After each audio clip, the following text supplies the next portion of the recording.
करूँ अच्छा जन्म बनाओ, काव्य गौन गति छाड़ी के हंस गौन चली आओ। सतगुरु कबीर साहब कहते हैं हर आदमी के अंदर में अच्छाई और बुराई दोनों होता है, गुण और दुर्गुण दोनों होता है।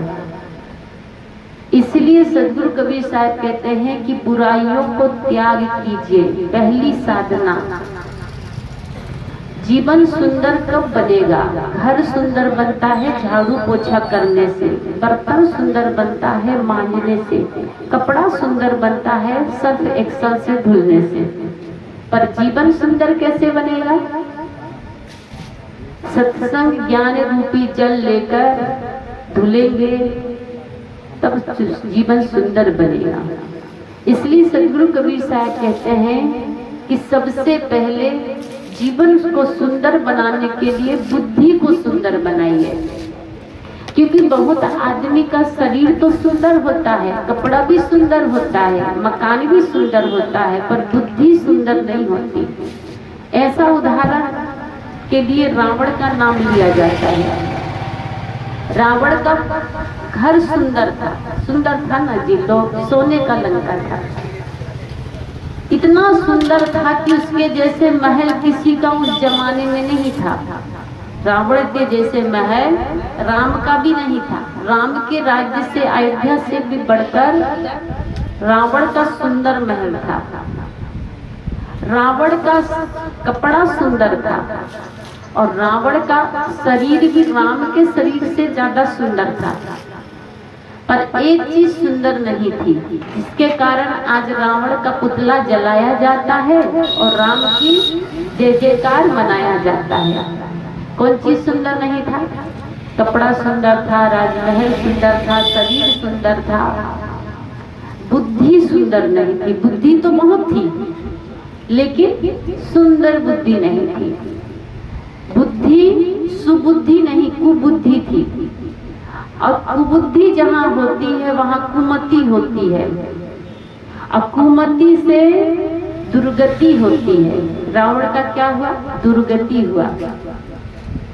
एक कुबुद्धि के चलते रावण का विनाश हुआ और एक सद्बुद्धि के चलते राम का विकास हुआ। विनाश और विकास का एक ही कारण है, बुद्धि। अगर आदमी के पास में सद्बुद्धि है तो उसकी सद्गति है, उसका जीवन सुंदर है। अब बुद्धि अगर गलत है तो फिर दुर्गति हो जाती है। अब कैसे जाने कि बुद्धि अच्छी है हमारी कि खराब है? पता कैसे हो? हर आदमी को लगता है कि हमारी बुद्धि तो बढ़िया है। कोई ये कहेगा कि हमारी बुद्धि खराब है? जी नहीं, सबको लगता है कि हमारी बुद्धि सबसे अच्छी है। रावण को भी यही लगता था कि हमारी बुद्धि बहुत अच्छी है। बड़ा अहंकार उसको अपनी बुद्धि पर। संत कहते हैं कि आपकी बुद्धि खराब है ये कैसे पता चलेगा? दूसरा बताएगा तो आप नाराज हो जाएंगे। कोई कह दे आपको कि बुद्धि खराब है तो आपको बुरा भी लग सकता है। इसलिए सतगुरु कहते हैं कि अपनी बुद्धि का परीक्षण स्वयं करे, खुद करे। हमारी बुद्धि गलत है कि सही है? तो संत कहते हैं कि खराब बुद्धि का, गलत बुद्धि का लक्षण क्या है? कैसे पता चलेगा? जैसे कि शरीर में बुखार है तो कैसे पता चलता है? मुंह तीता लगता है, खाने का मन नहीं करता, हाथ पैर गर्म होता है, माथा में दर्द होता, पता चलता है। इसी प्रकार हमारी बुद्धि खराब हो गई है, ये कैसे पता चलेगा? उसका भी लक्षण है। क्या लक्षण है? अगर आप गलत चीज मोबाइल से देखते हैं, गलत फिल्म देखते हैं, गलत चित्र देखते हैं, गलत सीरियल देखते हैं, गलत नाटक देखते हैं, तो इसका मतलब आपकी बुद्धि खराब है। क्योंकि खराब बुद्धि वाला ही खराब चीज मोबाइल में देखता है। दूसरा लक्षण क्या है? अगर आप गलत सुनते हैं, मोबाइल से अश्लील भोजपुरी गाना सुनते हैं, गंदे गंदे गाना सुनते हैं, भजन को छोड़कर, अच्छे गीत संगीत को छोड़कर अगर आप गलत चीज सुनते हैं, इसका मतलब आपकी बुद्धि खराब है। सब ठीक है, आपका आंख ठीक, कान ठीक, शरीर ठीक, मकान ठीक, लेकिन बुद्धि खराब हो गई है। और क्या लक्षण है? 2 लक्षण तो हो गया। अब अपना अपना परीक्षण कीजिएगा कि हमारी बुद्धि सही है कि गलत है। अगर गलत चीज देख रहे हैं मोबाइल में और गलत गाना सुन रहे हैं, तीसरा लक्षण है गलत खाना। अब आदमी गलत भी खाता है, खराब भी खाता है। अच्छा, आपको खराब खाना देंगे तो आप खाइएगा? नहीं खाएंगे ना। लेकिन जिससे कैंसर की बीमारी होती है, खैनी, गुटखा, मधु, शिखर, विमल, राजनिवास, राजश्री, केसर, रजनीगंधा, यानी कितने सारे पाउच का नाम बताया जाए, इससे कैंसर की बीमारी होती है। ना मानो तो फोटो देख लीजिए, पैकेट में फोटो छपा कैंसर वाला, इतना गले में कैंसर हुआ जिसका, उसका फोटो छाप दिया गया, किसको खाने से चबाने से कैंसर हुआ लिखा हुआ है। और जो नहीं पढ़ सकते वो चित्र देख लीजिए। फिर भी लोग खाते हैं, गलत चीज पीते हैं, नशा करते हैं, मांसाहारी भोजन खाते हैं। इतना सुंदर सुंदर प्रकृति ने भोजन बनाया है, इतना सुंदर सुंदर ताकत की चीज बनाया है, फिर भी सब छोड़ के गलत चीज खाते। लोग कहते हैं कि मांस खाने से ताकत आता है, पर जो ताकत घास में है वो मांस में नहीं। घास मतलब साग, साग में जो ताकत है, घोड़ा क्या खाता है? मांस की घास। घोड़ा का भोजन क्या है? घास। उसकी ताकत देखिए। हाथी का शरीर देखिए कितना है, वो क्या खाता? कभी मांस खाता है? मछली खाता? अंडा खाता? नहीं खाता। आदमी की दुर्बुद्धि देखिए, जिसकी बुद्धि खराब होगी वो मुर्दा खाता है। कबीर साहब ने कहा कि घर में कोई मर जाता है, पत्नी मर गई, माँ बाप मर गए, बेटा मर गया या पति मर गया, कोई मर जाता घर में, तो आदमी क्या कहता? छुआछूत लग गया, कहते ना छुआ, घर अपवित्र हो गया, गंगा स्नान कराइए, जलाइए, मगराइए, फिर बामन को बुला के पूजा पाठ कराइए। और इतना ही नहीं, नखबाल, बाल भी कटा दीजिए, बाल में चिपक जाता है छुआछूत। कहाँ गंदगी लगती है? सिर के बाल में। और किसके सिर के बाल में? जेंट्स के सिर के बाल में नहीं, लेडीज के सिर के बाल में नहीं, जेंट्स के सिर। छुआछूत भी देख देख के लगता है, लेडीज के बाल में नहीं लगेगा। एक बाप खत्म हुआ, उसकी 2 बेटी थी, 2 बेटा था, तो बेटा के सिर के बाल में छुआछूत लग गया, और बेटी के बाल, बाप ने दोनों को न पैदा किया दिया। हाँ, संपत्ति दोनों खा रहे हैं, शरीर दोनों का बना हुआ है, लेकिन बेटी के सिर के बाल में छुआछूत नहीं लगा, बेटा के सिर के बाल मुड़ा दिया गया, का छुआछूत लग गया। और कहाँ लगता है? नख में। नखवाल होता, नाखून काट दिया जाता है, नख में छुआछूत लगा। नाखून भी काटता नहीं काटता। अब कौन सा नाखून? जो आधा इंच बढ़ा हुआ सामने का, वो पीछे भी नाखून उससे लगा, उसमें नहीं छुआछूत। आश्चर्य की बात, वो आधा इंच बढ़ गया, उसी में छुआछूत लगा, अब पीछे भी नाखून उसमें नहीं लगता। आँख के ऊपर भी बाल है जिसमें छुआछूत नहीं लगता, छुआछूत देख देख के लगता है कहाँ लगना, यहाँ ही लगना है, इतना पता है उसका। ये सब मन का भ्रम है, ये दुर्बुद्धि है, सद्बुद्धि नहीं है।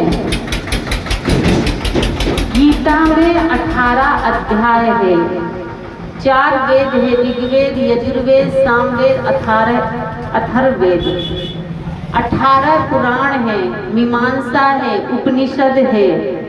सब ग्रंथ पढ़ लीजिएगा, कहीं नहीं लगा है कि बाप के मरने में छुआछूत बाल पे ही लगता है, बाल गंदा हो जाता है।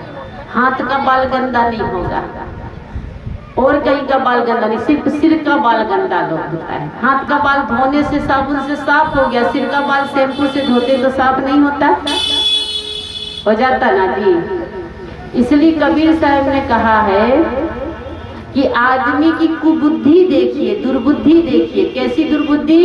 कि घर में पिता मर गया तो उसको मुर्दा कहते हैं, गंगा घाट ले जाते हैं, गंगा जल से स्नान करते हैं, तब कहते हैं पवित्र हुआ। अब बाहर से मुर्दा लाते हैं तो बकरी का मुर्दा लाए, जिंदा तो नहीं ना बनेगा, लोहिया में मार के ना बनाइएगा, मारा जाता ना जी, मारा मतलब मुर्दा। अब लोहिया में पकाते हैं उस मुर्दा को, मछली का मुर्दा। बाप रे, सबसे गंदा कोई खाना है तो मछली, सबसे गंदा। एक बार मेरा कार्यक्रम यहाँ था भागलपुर के पास में, घाट के बगल में ही तीनटंगा घाट, तो मन में हुआ कि जहाँ रुके थे पानी थोड़ा सा आयरन वाला था, तो चलिए गंगा घाट बगल में, कपड़ा भी धो के ले आएंगे, स्नान भी कर लेंगे। तो गए वहां तो देखे लाइन से मुर्दा जल रहे थे घाट के किनारे, और कुछ गाड़ी में थे, कुछ आ रहे थे। घाट था तो रात दिन जलते रहता वहां, तो वहां पर मुर्दा जल रहे थे, और कुछ जला कुछ नहीं जला, अध जला लेके उसको पानी में ढकेल दिया। उधर से ढेर सारी मछली दौड़ी, मछली खाना शुरू की, मुर्दा को खींच खींच के मछली खा रही थी। उधर से नाव लेके मछुआरा आ रहा था, जाल फैला फैला के, जो मोटी मोटी मछली उसको जाल में फंसा फंसा के मार्केट में ले जाके बेच रहा था। मछली मुर्दा को भी खाती है। अब मछली को कौन खाता है? कौन खाता? आदमी, मनुष्य ना खाता जी। मार्केट चल जाइए तो मछली कौन खरीदता? कुत्ता नहीं खाता, बिल्ली नहीं, शेर या चीता भालू नहीं, आदमी की लाइन लगी हुई वहां पर। आदमी मुर्दा खाता है। मुर्दा मतलब मछली के पेट में गया तो मछली, अब कितनी बदबू आती, खरीदने वाले को देखिएगा और ऐसे करके खरीदेगा। अभी मार्केट से आ रहे थे कल परसों दिन यहाँ, तो टेम्पू में थे तो देखे कि खरीदने वाले लाइन लगा था सड़क के किनारे, ऐसे करके महिलाएं नाक में रुमाल लगा, इतना बदबू आता है। जो खाता उसका घर, उसका बर्तन, उसका शरीर पूरा बदबू करते रहता है, इतना गंदी चीज को। और मछली का फेवरेट भोजन कौन सा? जैसे आप लोगों का फेवरेट होता है पनीर की सब्जी, कटहर की सब्जी, शाही पनीर, तो मछली का भोजन होता है जल में, पानी में जितनी गंदगी होती, खखार, नाक, थूक, लेटरिन, बाथरूम, मुर्दा, जितना गंदा से गंदा,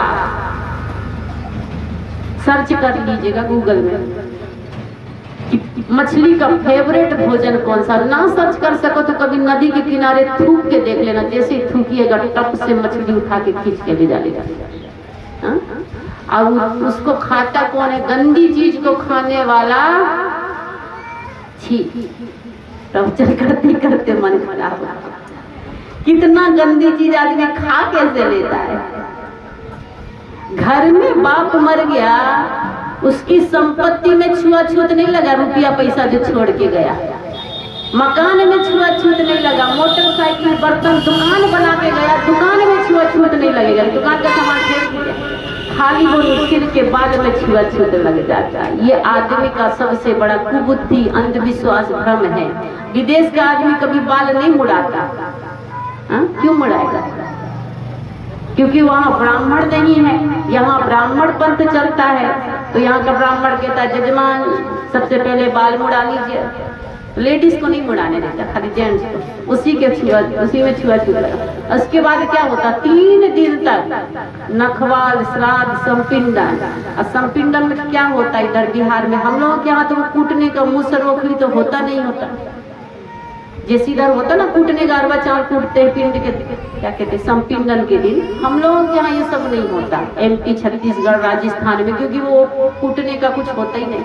यहाँ ब्राह्मण आएगा और दिन भर भूखा रखेगा जजमान को, नमक भी नहीं खाने देगा, अरवा खिलाएगा और अपना मछली भात खा के आएगा पेट भर के।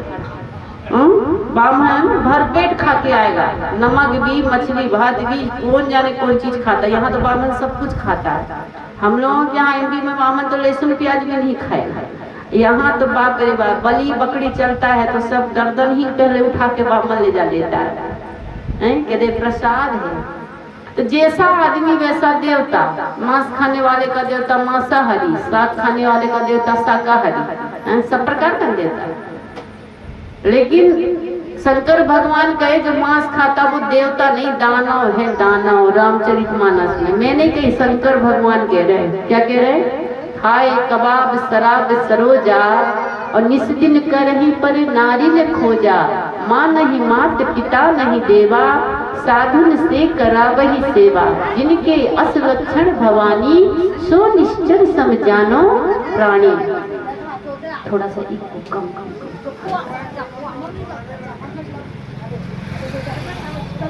बोलिए श्री सद्गुरु